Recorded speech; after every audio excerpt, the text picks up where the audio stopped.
Hey, everybody, welcome to our book chat. It's really kind of fun. I don't schedule these book chats, these are always impromptu. It's never planned. It's always just like, hey, I'm reading this book, and someone says, I want to read that too. We set it up, we decide to do a book chat discussion. I decided that I was going to read The Return with Daniel Kraus.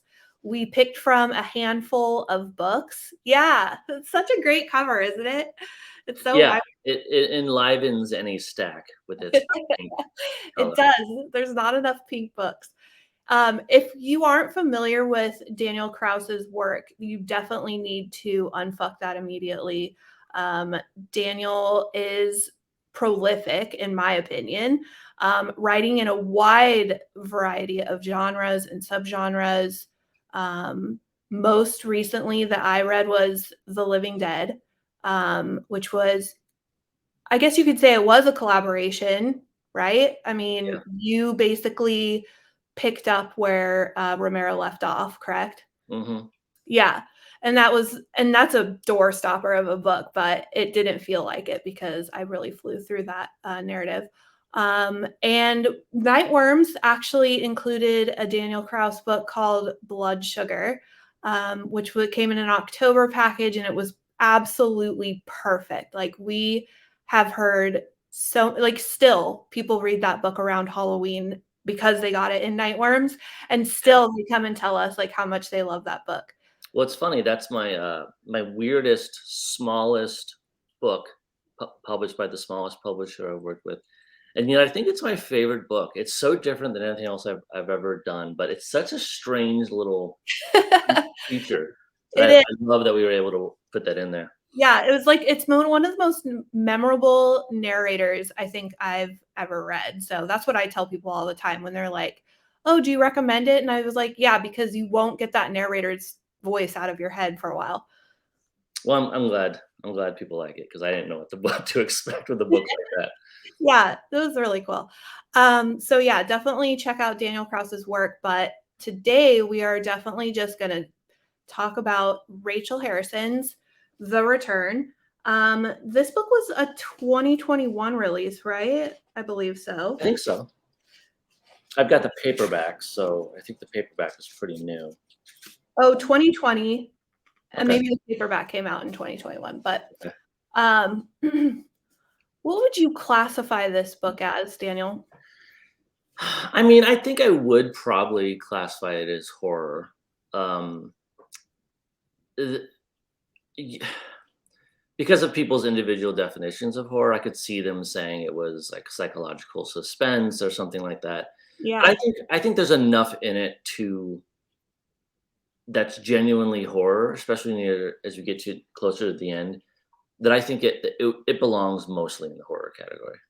Yeah, I would agree with you. And I also would say um, that some of the classifications could board, like if you were to try to break it down into subgenres, it could almost be too spoilery Right. for people because of some stuff that happens towards the end. If people were to start talking about, like, creature features or something Mhm. like that could definitely spoil the ending. But we're gonna talk full spoilers in this video anyway, because we kind of are just assuming that people have read it. And if they haven't, like, I wouldn't watch this video. And if you have, like, please hang out with us because we're gonna just dive into this.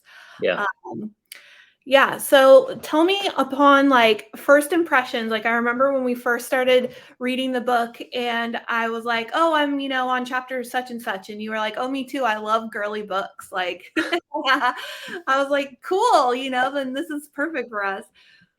Yeah, I mean, and I want people listening to this know that we when we say girly book, we mean that in the most Oh, positive way possible. yeah. Um, I I've always, when I was a kid, really little, I ran out of books to read that were of my own, and I crawled into my sister's room, and I she had a bunch of like young adult books that were like they were like Judy Blume, but also those ones that were like kind of generic, that were kind of I'm not dating any boys this summer, like kind of those type of Yeah. Yeah. books.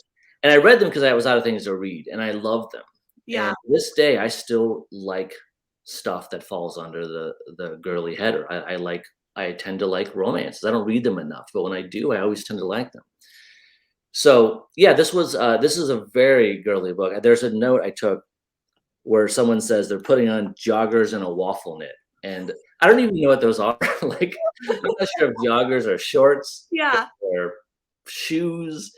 So this book is just filled with clothes and makeup and Yeah. bangs. There's never been a horror movie that talks so much about bangs or horror book.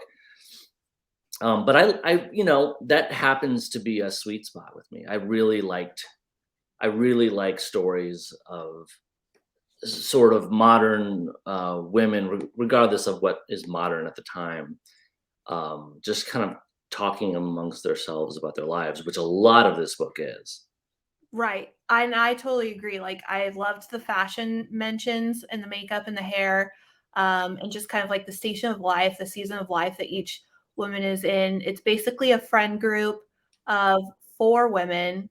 Or is the girl that goes missing the fifth of four of is she like the fifth of five, or is she was She's there's four total. four total, right? So it's a friend group of four women, and they're all in different kind of seasons of life, but they've been friends for a really long time. Um, the one woman, Julia, I think her name is Julia, the one Mhm. that goes missing. She goes missing for I think around 2 years. Yeah, She's it's 2 gone. years. Mhm. Yeah, and the other three, like, and the narrator and Julia are the closest. Like they were actually roommates at one point. And so then the other three kind of are off doing some other stuff. But I read Cackle last year, which is Rachel Harrison's most recent release. And so I was really pleased to see that she brought a lot of that feminism that I read in Cackle into this story as well. So I think it's super intentional that she spends a lot of time on developing the relationships and the dynamic between women, kind of like some toxicity that goes on in female relationships. Totally, yeah. Yeah. Did you notice that too? Like just kind of Yeah. the games and stuff?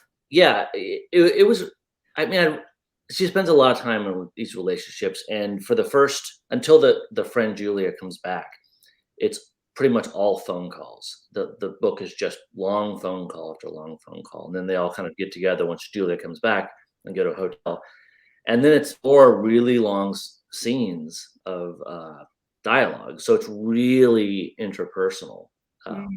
It's highly dialogue driven. The scenes are of unusual length. Uh, Yeah, the chapters are really long. Chapters are super long, and I know that sounds like it could be a negative, and I suppose it could be for some, but again, it's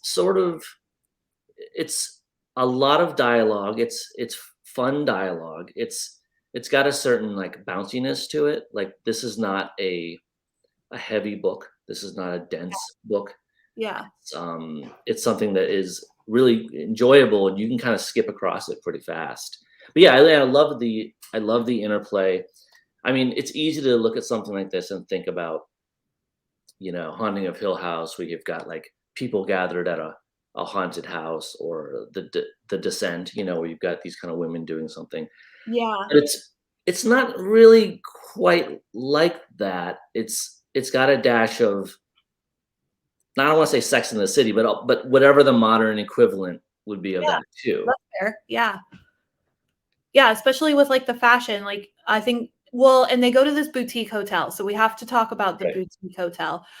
Because I've seen like Netflix shows where it's like, oh, the craziest hotel you've ever been to. And this kind of reminded me of that. The girls do rent kind of this like expensive weekend, or they're there for quite some time actually, staying in this hotel that has like themed bedrooms, which was so fun. Like, I love when an author takes the time to really describe the setting because it starts making that movie in my mind like super cinematic.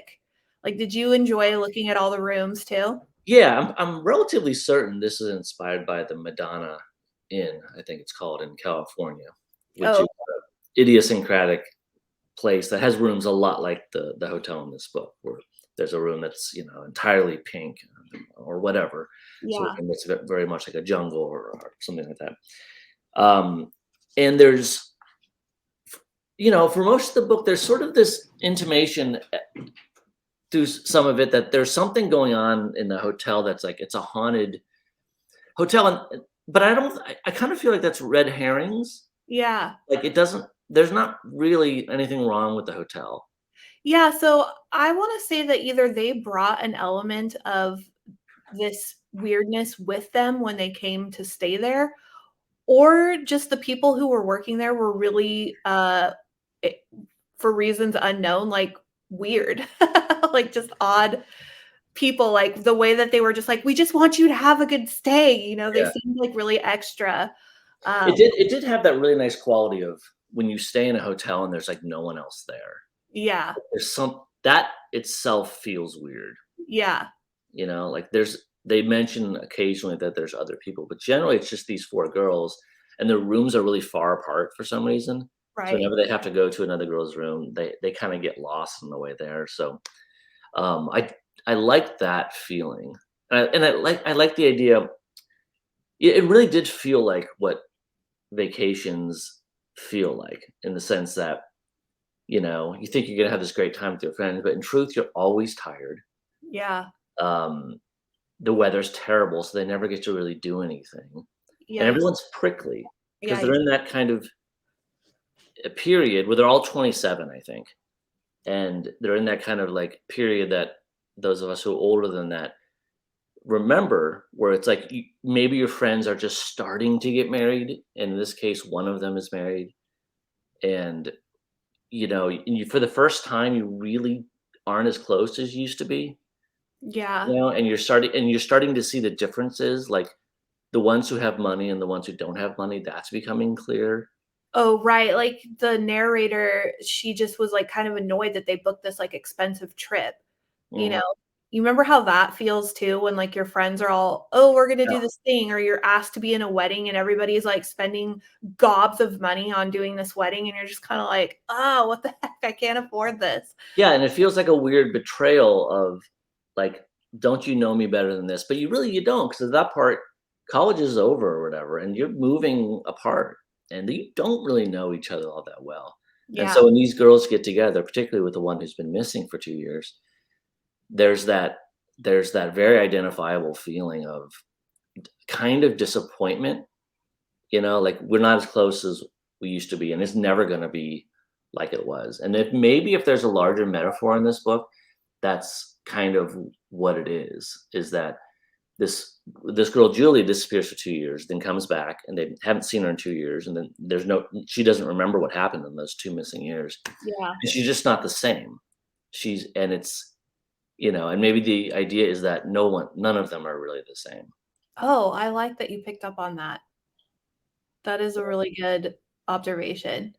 Um, because let's talk about the situation with the missing friend. So, you don't really find out until later from the missing her name's Julie or Julia? Sorry. It's Julie. Ju I think I've been saying Julia.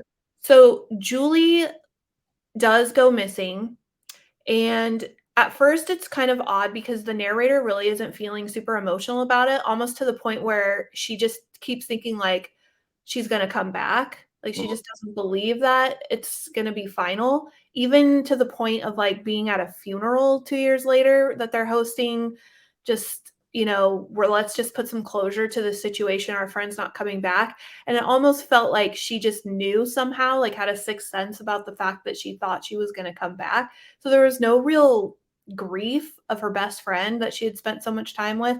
And then Julie does come back and she's definitely not the same. And I love the way that we don't really know at all in which ways like she's not. It's kind of a slow uncovering of what's happening with her.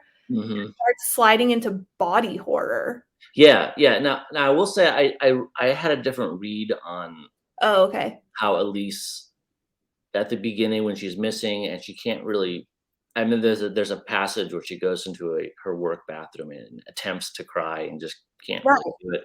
Like, I feel like she does kind of say that she thinks Julie's gonna come back, but I also feel like it's another instance of, like, thinking she's supposed to feel something, Yeah. but can't make herself. Like they've drifted apart, you know? Like Julie was her like crazy friend, and now she's the one who's married and runs a B&B, and and it's like the rules that you've brought yourself up with in high school and college, you think you're going to be best friends forever. You're positive. Yeah. And so when one goes missing, you would say, "Oh, of course, I would search the ends of the earth for this person." But instead, what the fact of the matter is she can't even really cry about it. She doesn't even know this person anymore. But she wants to, and that's why they all come together.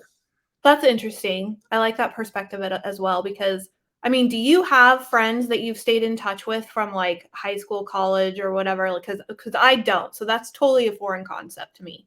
Well, not much. I mean, I've got one or two, but largely the situation is what I just said. Yeah, There you are just people, know, friends in high school or college who I never would have allowed right? you to say that we wouldn't be best friends forever, who we wouldn't be in touch forever. But that's exactly what's happened.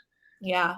And so I think these girls who are at the age where it's just starting to happen and feels awkward and painful, and that's the meat of the book really, is when they're all in this hotel, they're all feeling awkward. Like they have moments where they kind of feels like old times, which feels pretty realistic. Yeah. There's a lot of awkward moments too, where it's just like, at least the narrator's always thinking, am I in the outs? Are Mm, these two better friends than me and this other one? And yeah. there's all this weird kind of concern. There's no easiness to their relationship anymore. There's a great line in there where she says something like, our silence started to mean something. Mm, It's like it wasn't a comfortable silence anymore. yeah, I remember that line too. I also think that Elise brings a lot of like secret information into the relationship, like because later on in the story, things start coming to light. Like there's almost like a story within the story about Elise having this like extramarital affair. Like she's Mhm. obviously unattached, but she starts picking up with this like married man. And it kind of goes through like the course of their relationship and their affair. And then it gets to the point where like she's either bored with the relationship or she's kind of growing resentful and she starts developing this infatuation with like driving past his house. Like this part was so intriguing to me. I don't know Yeah, why, but like instantly I was like very invested. Like I yeah, went from invested in this story to like very invested in this story. Because it showed this part of this woman that is like you wouldn't want anybody to know. Like she goes into these people's house, she's looking around inside, she's looking at portraits of his family. Like I kept yeah. feeling like she was gonna get caught. Like, what did you think of that scene? I mean, it's it's both like my favorite and least favorite part of the book in a way. Like Uh-huh. it's I think like page per page, it's the best part of the book. Like it's so fascinating. The texture and depth that the story goes into with her affair is fantastic. And, Yeah. and when she's walking around his house, it's just creepy and realistic and just wonderful. At the same time, it does feel sort of like a book planted in the middle of the book that's a different book. Yeah. Um, it it's got a depth to it that makes me think that it almost makes the rest of the book feel like I wish there was almost this depth through the rest of it. Uh, but that's a quibble, really. It's a great part of a book that I'm enjoying. So ultimately, you know, it it's a cool tangent that does have to do with her character. It may be oddly weighted, I think, with the Well, rest of the book, but I love it though. here's how it felt to me because at first I was like you. I thought this is kind of an odd detour that we took. I mean, I'm not complaining that we took this detour, but like I don't know how it's going to connect back. So I'm wondering because then I started feeling like this is going to have some sort of connection somewhere along the line, right? So then when they start talking about the fact that Elise was having this platonic-ish relationship with the Julie's Yeah. husband, Tristan, I Hmm. was like, "Oh, here it comes." Like, this is how I felt like it was coming full circle, and then I started to wonder if Julie's condition when she was returning had something to do with Elise's betrayal and like it was going to get psychological. Like that's where my mind was going, was that this extramarital affair and this way that she cheapened her friendship with Julie by like having this relationship with her husband while she was gone. And they didn't do anything. They were just talking on the phone a lot. But it was almost like an emotional affair that she knew was probably going to turn into something else. Did you get that Yeah, too? totally, Yeah. totally. I think that's a good read on it. Um, and we should, I guess, talk about the the sort of horror specifics of what's happening to Julie, because she Yeah. comes back, and it's not just that her memory of the 2 years doesn't exist. She comes back, and when she first comes into the hotel room and they hug, it's great. Yeah. She doesn't smell good. Yeah. You know, she's skinny, and her I think her hair is weird, bad, stringy, maybe, I don't remember, and just smells bad. And then her teeth are bad. They Yeah. they they're like dirty and crooked. And the teeth thing, so if you're somebody who has a thing with teeth, watch out, because Yeah. there's a lot of teeth stuff in this book. There is. And I think Harrison is really smart to just latch on to something that is just a horror weak spot for a lot of people. For a lot of Big people, I've sensitive people. had dreams about my teeth falling out or bad Yeah, things happening to my teeth, and it is very unsettling. Like, of the way that Julie, her whole like her physical condition was like kind of moving in and out of being okay. Like it was almost like she would show up and be fine and then not fine, like, you know, and then at the same time there was something going on in Elisa's room. Like wasn't she yeah. seeing creatures and That part is still confusing to me, but it's yeah, possible that it's purposely so. You know, that there are times when the girls are drunk and they're not seeing things clearly, and sometimes they get sick. So there's some sort of fuzziness, but I think Harrison really nails the balance on Julie. Like she's never like a monster. Like yeah, she's someone who always has these, moments where she seems like old Julie. And yeah. there are moments where Elise and everyone else is really happy she's there and they're having fun. But then, a tooth will fall out of Julie's mouth, and she doesn't react. And it's Right. just like, whoa, you don't care that you just spat a tooth out, you know? Yeah, that would freak me out if somebody did that in front of me. Yeah, and I think, like, so there is at one point a moment where Elise does have to confide in one of the friends and tell them that she's been having kind of like this conversation, this ongoing dialogue with Julie's husband, Tristan, because they're just so concerned about Julie that they're like, we need to talk to Tristan and just see if this is like a situation that he's aware of. Um, and she offers to call, like, kind of like, "Oh, we talk, so I will go ahead and call him. I have his phone number." And they're all kinda like, "Oh, interesting," you know? And then when she talks to Tristan, I think is probably the most unsettling Yeah. part for It's me. the turning point, definitely. Definitely. Like, what did you think about, their marriage, Tristan and Julie's? I mean, it seems like it was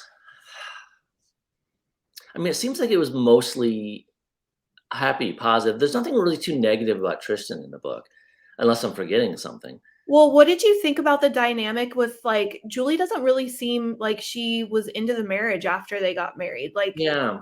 you know, like, maybe he was just the wrong guy for her. She seemed kind of like a socialite, and he seems kind of, like, average in a Yeah. way. No, totally. Yeah, I guess I don't know what to make of it, and I'm not sure if there's clues to that. I don't know that I picked up on them. It Yeah, just seems like that Julie maybe regretted marrying this guy who was handsome and kinda sturdy, yeah, but really liked staying out in the country and running this getting ready to run this B&B. And it's easy to sort of want to read into that she disappeared on purpose in a way, like, she see, wanted to get away from it. that's why I'm asking, because 'cause I'm Yeah, wondering, like, because she kind of does leave very spontaneously to go off into the woods, right? right. And go on this hike. but then it's, and we're getting into heavy spoiler territory now, but then it's revealed pretty definitively that's not what happened. Like she doesn't just decide to leave. She goes on a hike and essentially encounters a monster, Yeah. right? Yeah. I mean, it is like you said, it's a good way that you put it that it's, like, a little fuzzy because Rachel Harrison doesn't go into the details of this creature feature, Which like is smart, I think. yeah, it's a little bit ambiguous, like, what exactly she runs into out in the woods, but she definitely encounters something unhuman or inhuman, I don't know which way to say that, out in the woods, and actually becomes one Mhm. for a while out there. Is that the takeaway? Yeah, and I guess, and I don't know how much of this, because it's been a week or so since I read the book.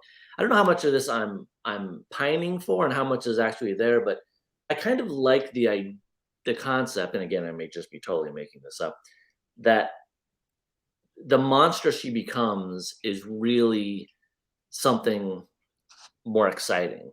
Like she didn't want to just be Yeah. continue down like the road to being a housewife or something Yeah, like that's what that. Like she wanted to be more dangerous, like she was back in the old days when they were all in college. And so yes, she and again, I'm not sure if this is bore out by the evidence of the book, but like then she goes into the woods and kind of embraces this darkness to become a darker, bolder, more meat eating, because she was literally a vegetarian before. right. Now she's literally like just chomping down meat, and maybe that's a potential symbolic or metaphor for wanting to be a dangerous woman and Yeah, and not that's be a safe exactly woman. I totally like, I definitely think, and I'm just even more confirmed after talking to you that I think that this is as, like, symbolic or it's a metaphor for, like, she's trapped in this marriage that she kind of got into that she didn't really think through. He really wasn't the guy for her. He's not wearing, freaking deck shoes with his, khaki pants. He's wearing denim and flannels, and it's just, like, not her life. This is not her lifestyle. She goes out on this hike. She meets this weird entity out there, and there's other ones too, these like Mhm. creatures. She runs with them for like 2 years, and she, yeah, becomes this dangerous woman. I think she dies actually, like, Yeah, she and like might. I think she dies to herself, like spiritually or psychologically or whatever, and becomes this creature out there. And then for some reason, she tells Elise during this whole moment of like clarity where the reader is really getting a lot of insight into what happened to Julie. But she tells Elise, like, it was you that called me back. Hmm. Like her not willing to let her friend go or like some Hmm. kind of attachment to Julie, like made her come back. Yeah, I don't know what to make of that.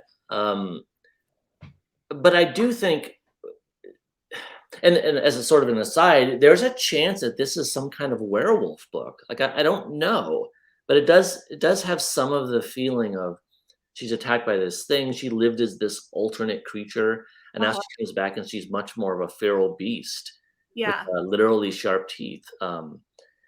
So, and in the sort of climactic moments of it, the hotel is being evacuated, and all of the girls are out of the hotel except for Elise and Julie, who's now fully turned into this quite grotesque monster, Yeah. almost a zombie, kind of like her flesh is falling off, and Hair she's, falling out.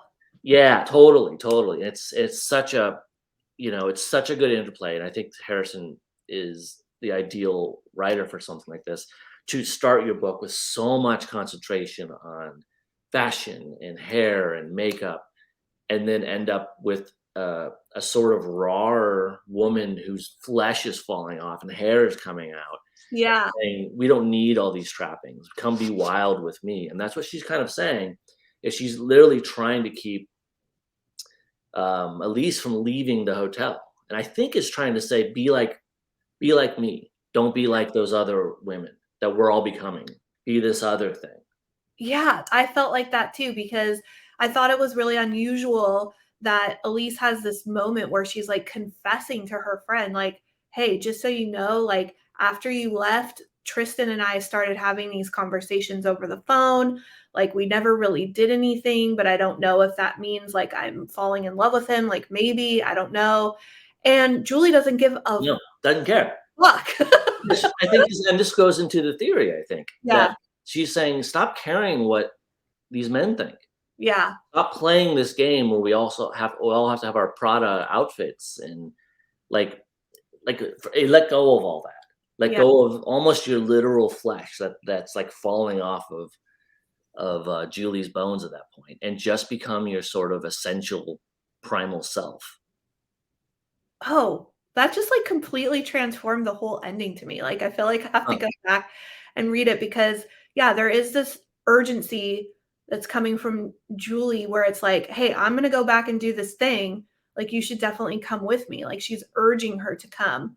Um, And what happens? Does she just I end know, up I'm like, "What does did she she just actually do?" does Elise just break free of her grip and just run away? No, she gets into the car wreck and blah, blah, blah, right? Yeah, right, and she meets up with the other friends, they're, like, drinking tea and shit. But essentially, she gets away, and the epilogue is more or less her saying, "It's over now," and I sort of carry the memory of Julie with me.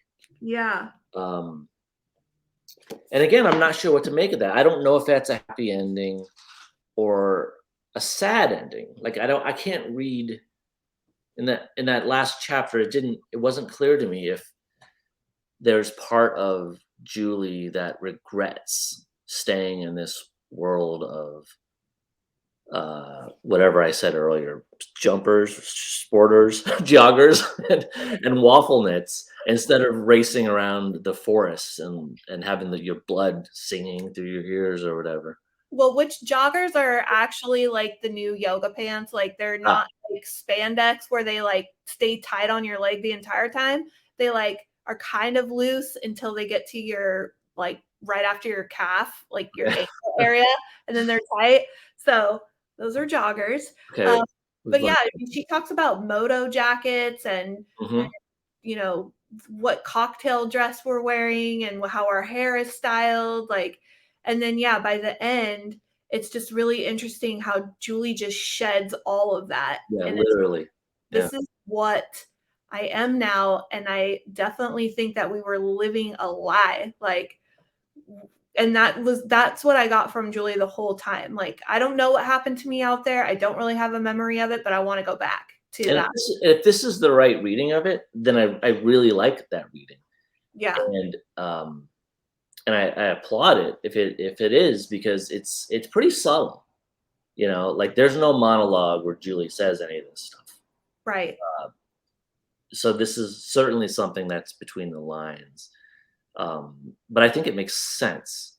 Yeah, and it's interesting that you and I are both kind of, like, agreeing that, Yeah, because there's no other real reason why Julie would want Elise to come out there with her unless it was benefiting her in some way. I don't think she was trying to trick her into some kind of horrible life. I mean, it's almost like yeah. reminds me of how in vampire lore, vampires are always like giving people this promise of eternity. Like, hey, like, yeah, you have to suck the blood of people and like be a killer, but you get eternal life. You get to be eternally sexy. Like, you should Mhm.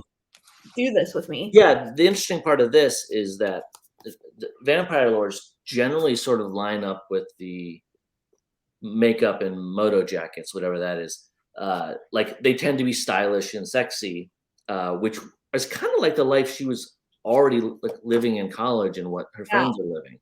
Whereas Yeah. this is something much uglier or traditionally ugly and Yeah. more sort of beautiful in the sense that it's kind of primal. Um, I would love to read this epilogue and find an element of Julie. I'm sorry, of Elise sort of regretting being back in the life that she is, and maybe it's there because again, it's been a little while since I finished. Yeah, you should go ahead and browse it just a tiny bit, but, like, I mean, I think too, I mean, the creature feature part of it, I was really into because it sounded really original. Like you said, maybe it's werewolf or whatever, but they sounded like tree people. Did you get that too? Like it sounded like they were made out of like branches and stuff. I don't remember that, but I believe you. Yeah, I would have to go back and look, but which that was fits into the idea that it's just sort of, I mean, not to be cheesy, but and say it's like Mother Earth, but it's like there is something really um, basic and yeah, elemental yeah, about these creatures or whatever it is that Julie has been able to sort of become part of for a while anyway. yeah, I love that scene where Tristan was just like he was sleeping with his doors locked. He was like not afraid Yeah. to be alone with her. He hears her like rustling around downstairs in the kitchen, and then he walks in on her like just devouring like raw hamburger. I Yeah. love that. And it's such a nice flip of the typical idea where there's a woman who's sort of living in fear of her husband. Yeah. Like he's described as like a strong guy, and he's the one locking his doors at night. Yeah, he's the one that's scared of her, which is like really cool. I enjoyed that a lot. Yeah. It's an intriguing book. It's a book that's easy to glance at and say this is a bunch of young women talking for 300 pages with scattering of horror. But I think it's much more than that. I think it's got a lot hidden between the uh, the jackets and the joggers and the band. The There's a lot back to the there's a doctor. lot there, and she does a great job of like keeping all that fun stuff while it's almost like getting like blood beneath your nicely painted fingernails. Like Oh, yeah. there's an element of like beauty and glitz and also grime. Danger Yeah, and gravity. Yeah. I mean, I like that you kind of compared it to like Sex in the City, and I was also kind of thinking about other like chick flicks that are like really popular because they do have more of the messaging about feminine relationships, like Mean Girls or Bridesmaids, where it's like, yeah, it's a comedy, but it also like talks about the competition aspect that women feel with each other, or like comparison, yeah, and just like these games, these mind games that women play with each other. So all of that was prevalent, which is also prevalent in Cackle. So um, you yeah. know I think Rachel that's great. Harrison has a niche that she's building that's really great.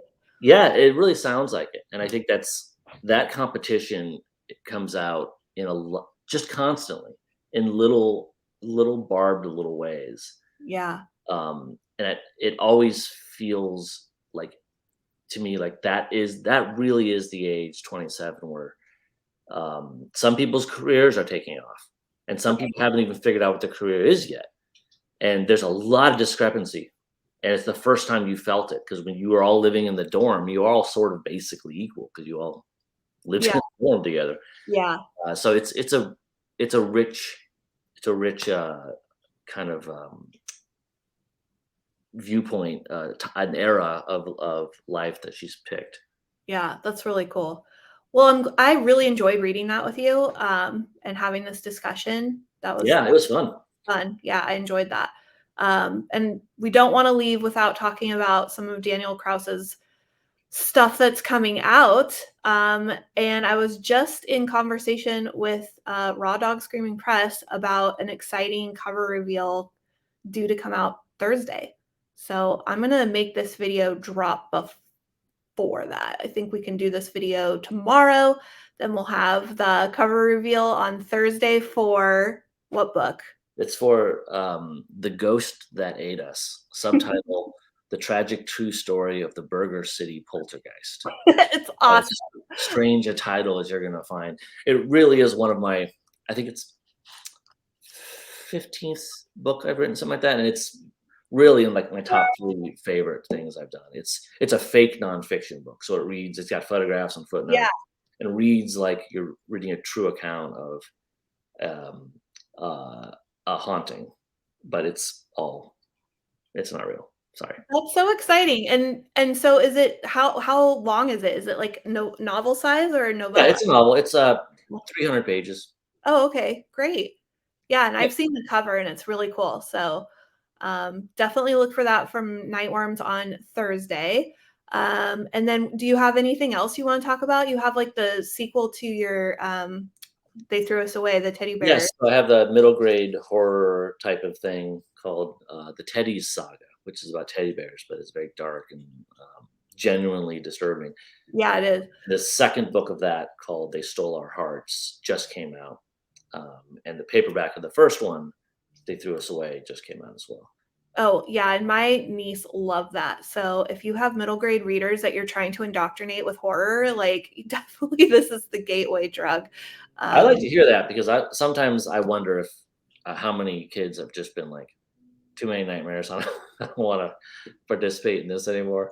yeah, no, my niece, she really does. Like, I've given her a few things now that I kind of thought was maybe a little too much for her. And she's always coming back at me with, like, oh, I love that. That was super scary. And I was afraid to read it, but I enjoyed it. Good, So, good. That's the yeah, kind of kid I was. Great. yeah, me too. So I love to hear that. And anything else? No, I just Okay. I would recommend The Yeah. Return by Rachel Harrison. It's a really fun book to read. Yeah, same. I would recommend it as well, and definitely Cackle too. I think that if you want to read really, really solid protagonists that are of the female persuasion, talking about femininity and life stages and relationships, this is horror geared towards that, which is great. Totally. Totally. Okay, well, thank you so much, Daniel, for joining me today, and maybe we'll read another book soon. I would love to. Thanks. Okay. You stay here. I'm going to end the broadcast.